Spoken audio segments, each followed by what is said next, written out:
Hindi pero nandito na ako. Hoy, pwede. Nakatak po namin yan ang inuunahan namin. Hindi pwede, hindi pwede. Araw-arawi ko to. Araw-araw niyo po sir, hindi pwede. Kunin mo nga itong motor. Dalawa ako ninyo. Hindi naman ang pwede. Tali mo to. Bakit nyo atakin yung motor namin? April 13.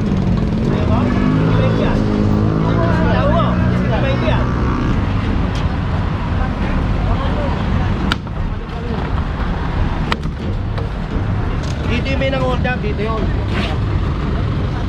Ayan mga puro no, kung maalala nyo, yun yung nahuli rin, yung pinresenta ni Gigil na Gigil, si Yorme, kung makita nyo no?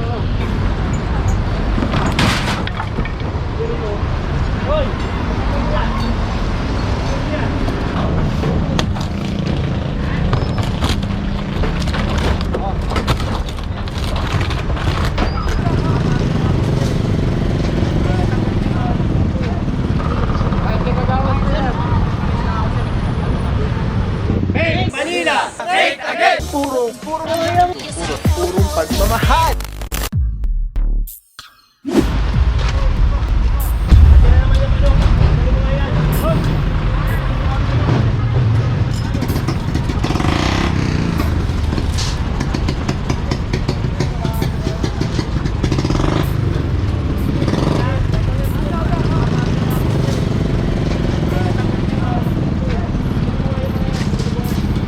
What is up guys? Papa Pao here, purong pagmamahal. Lungsod ng Maynila, Yorme ko is the best. General Sukat. Mga puro araw natin, April 13.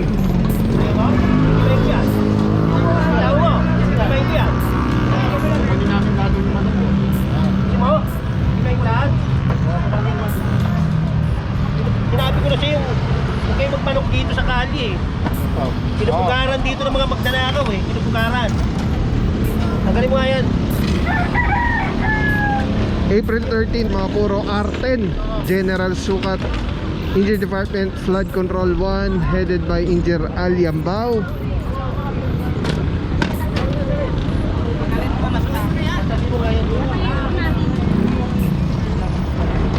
Pinupugaran to eh. Dito yung may nang-hold up, dito yun. Ayan mga puro no, kung maalala nyo, yun yung nahuli rin, yung pinresenta ni Gigil na Gigil, si Yorme, kung makita nyo no? Yung grabe naman talaga, yung hinold up na babaeng rider. Dito yun sa R10. Alright mga puro, nilinis na rin yung mga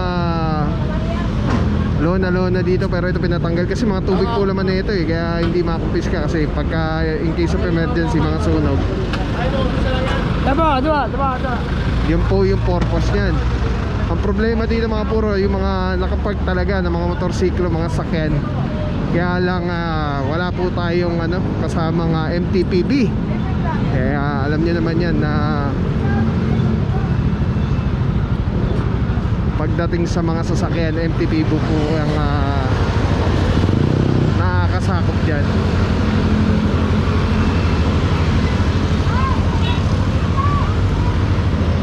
Kailangan to araw-arawin tong itong road na to para hindi mabugaran ng mga adik, mga kung sino may tambahin. Kanina yan. Kaya mga puro no, tulad nga sa amin general pinupugaran ng masasamang loob ba. Kaya kailangan lagi malinis, maliwanag.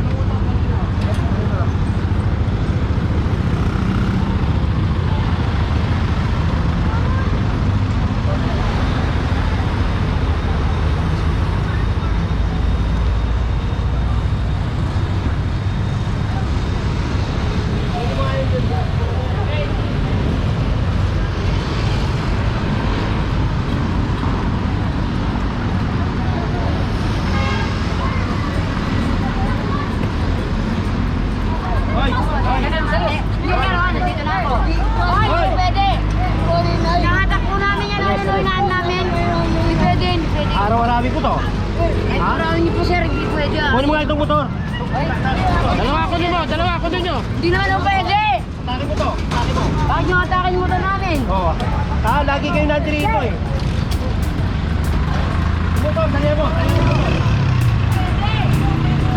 Alis na namin eh. Dalihan mo yung motor. Alis na namin, hindi. Alisin namin. Siya, mga resto ko lang. Alisin naman po namin eh. Diyan natin. Kunin niyo yung sidecar. Kunin mo. Kunin niyo yung motor. Kunin niyo. Tingnan. Ikibayin ko to. Ha? Ikibayin ko to. Sige. Oh, inahin na lang oh. Sige ka dyan. Ikibayin ko to. Ito naman eh, sir. Ito mga puro kasi ilang beses na to na pinagbigyan eh. Kunin mo. Ikibayin ko yan. Kunin mo na lang. Kunin mo. Sige na ate. Sige na ate, umalis ka na. Kunin mo. Ikibayin ko yan. Ha?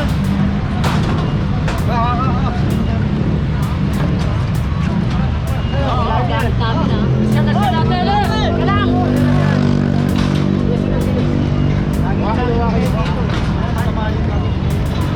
Kayo ka. Kayo. Sampa na, sampa. Ibay nyo naman. Hapin ko makiano.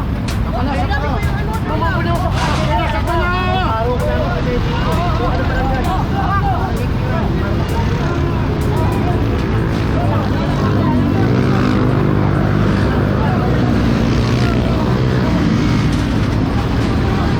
Ito mga puro ilang beses na kasi yan. Laging ganun. Makikiusap, hindi nakukuha. Tapos babalik din dito sa gitna. Ay, teka gawin ko yan. Usap sila. Tanggalin mo hang. Opo, opo. Tanggalin ko po pag na-vulcanize na po. Napapapulganize na si boss. Alright mga puro, R10. Madalas na rin tang kiniklearing ni General. Kaya lang wala, talagang bumabalik-balik lang din po. Lalo na yung mga mga illegally parked vehicles, mga motor.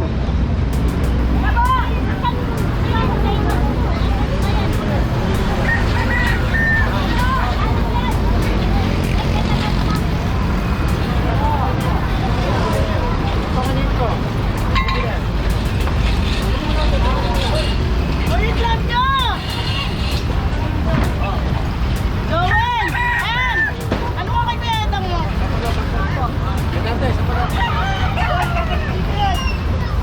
Ulit lang nyo! Kunin mo. Sigaw ka pa, kunin mo. Ikaw? Gagamitin daw po. Tanggalin mo.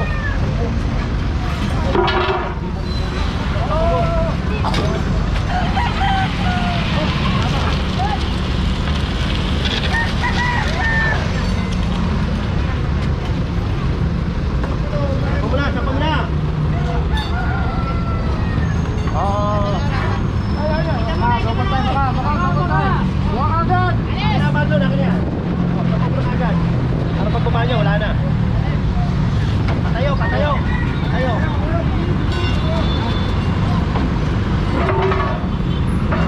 Lagi yan eh. Kaya kailangan araw-arawin para mga ano dyan, mawala. Lagi-lagi yan. Alright mga puro, may mga nakuha ditong mga parang plywood nila. Nandito na rin sa kalsada. Ate na!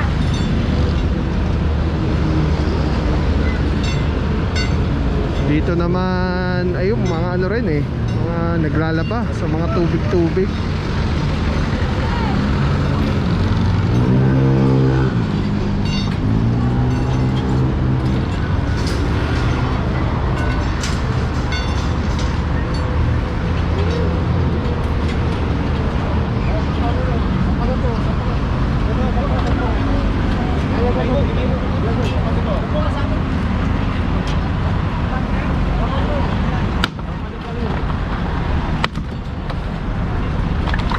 Dalawang palo, boy maso talaga.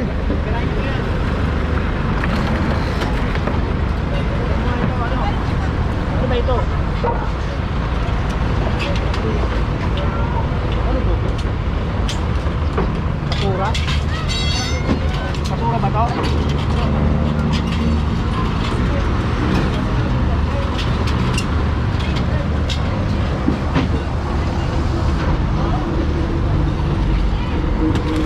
Palinis ko ngayon.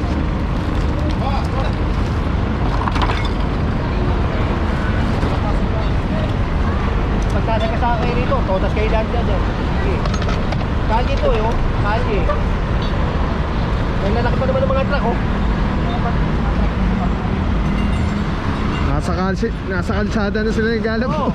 Puro kalsada. Kaya yung ano, nakakapagminto kasi gaya niya, no? No, di ba pag uminto, andyan yung mga tirador. Ah. Papapasok niyan. Ayun na iniiwasan natin mga puro, sana wala, ano. Hindi naman natin sinasabi, kaya lang meron kasi nangyari na eh. Kaya yung iniiwasan, may mga masamang loob na namumugad ba sa lugar. Saka uso ano ngayon, dengue. Wala, linisin lang, dahil pa namang bata dito.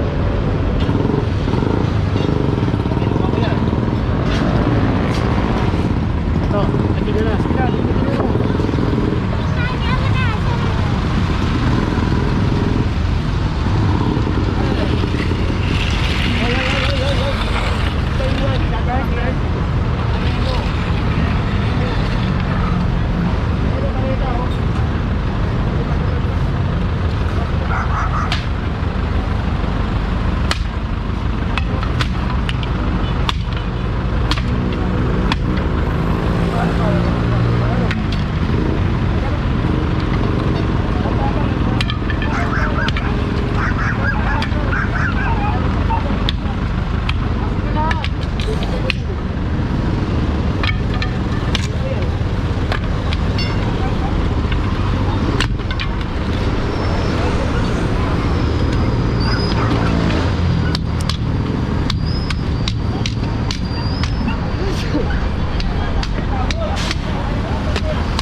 Wala nang may hakot dyan. Pwede na. Wala siya eh. Oo, okay. Hoy! Kaya ano yung nagamit?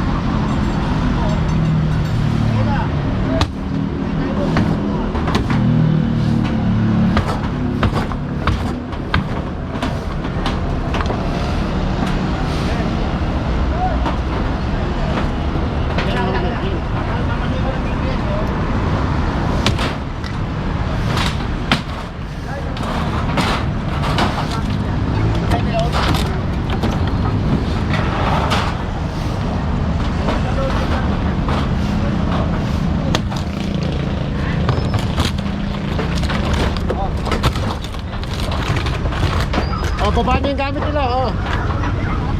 Oh, kaya, ano yung gamit nila? Dito, oh. Alis na, alis. So ayun na, mamakakong ka dyan boy.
Grabe mga puro, simula pala natin, R10 pa lang. Ilang karito na agad yung Jojo, bigay mo sa kanya. Sabi, wala sila dito. Tapos na kaya pag-ganda din. Kung maaskaso yan. Ay, sabi ko hindi na lang You know? What?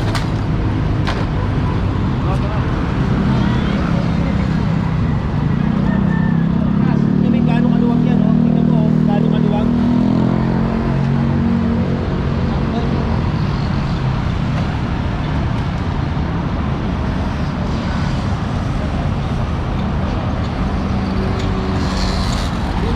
Alright mga puro, dito pa rin po tayo sa R10. April 13, 2026. General Sukat, Engineer Department, Flood Control 1. Let's go mga puro. Meron tayong target area ngayong araw na to. Maliban dito, pupunta natin next. Let's go guys. Sa tabi na po, puro pagmamahal. Alright mga puro, may share ako sa inyo. Sobrang ganda na ito. Galing to kay Telesim Philippines. Ito yung gagawing parang professional camera yung cellphone mo. So kailangan mo lang siya i-on. Ayan, pag na-on na siya, magnetic. And then Bluetooth, kukonect mo lang siya. Actually pwede siya wireless. Ayan connected na. Tapos pwede mo lang parang professional cellphone. Ayan. Daming lamok ko. Eh, dami pang bata rito. Kolektaran niya ito. Tapos mamaya tawag tayo ng DTS. Alright. Diba? Sobrang sobrang Men, sarap tawag sa ka nga kamay. pare, pakakot mo. Ergonomic yung yung handle. Para anong may hawak na SLR or mirrorless camera. Bante! Telesim Philippines. Telesim Philippines, shout out. Solid quality, affordable. Telesim Philippines. Ayan